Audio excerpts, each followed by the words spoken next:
Hello again. Today we are going to follow our 2D artists, Jackie and Adam, as they take us from the process of animating characters for our series, Dead Moon Walking. We're going to take a breath and watch the artists at work and discuss our approach and the values in the craft of traditional character animation. Let's go. Okay, so the first thing I want to talk about is a little bit of our design process. Specifically, we want to design to make it easy. We want to anticipate the animation process as we are designing the characters. Knowing a bit how the character moves and what we need them to do should inform the final design. Our character animation process starts here. After initial designs, we test this in motion before we commit the character to any shots. This process allows us to smooth out inconsistencies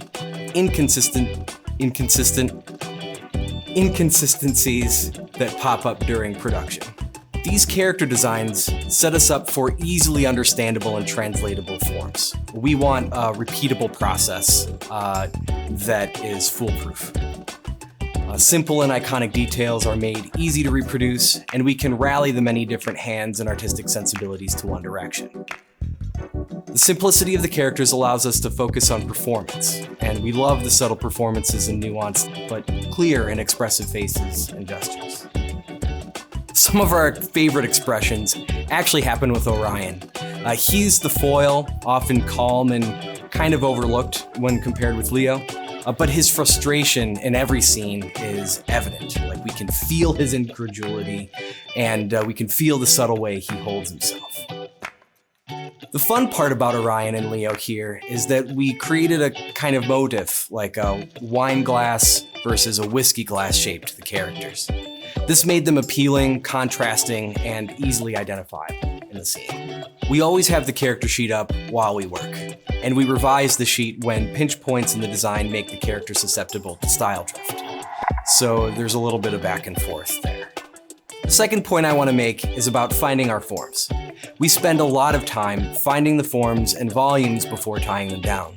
We try to make our rough animation loose, spontaneous, and inspired. We don't worry about the details just yet. We're just looking for a loose skeleton to hang the rest of the performance on. Just thinking about how these gestures best tell the story first really helps us with creating a better piece of animation.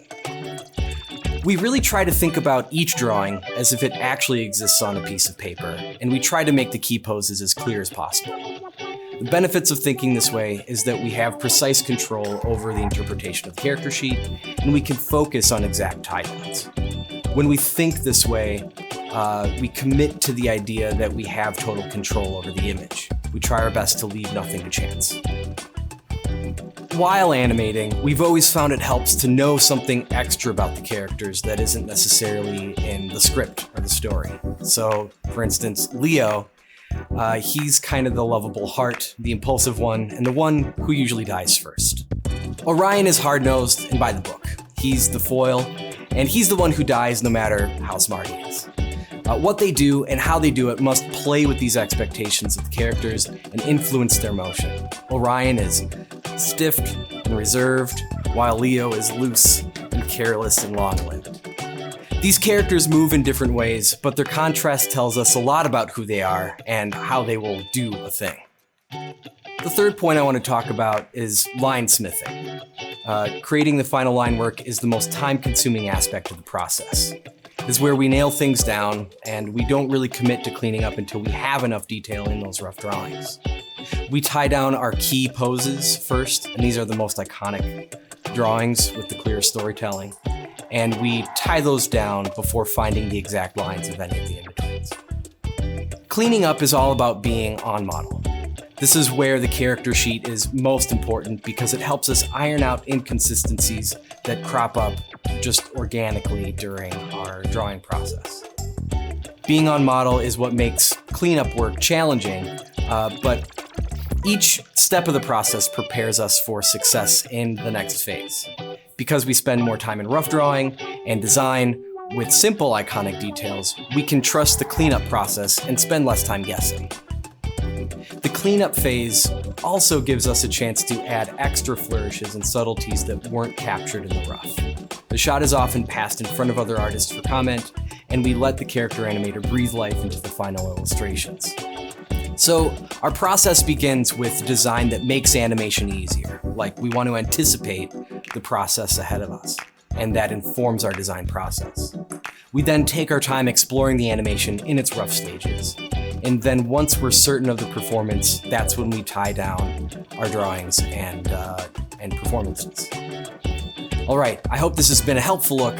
I am Alec Soelle, and I'm the art director here at Make. And I want to thank Jackie and Adam for sharing their process with us.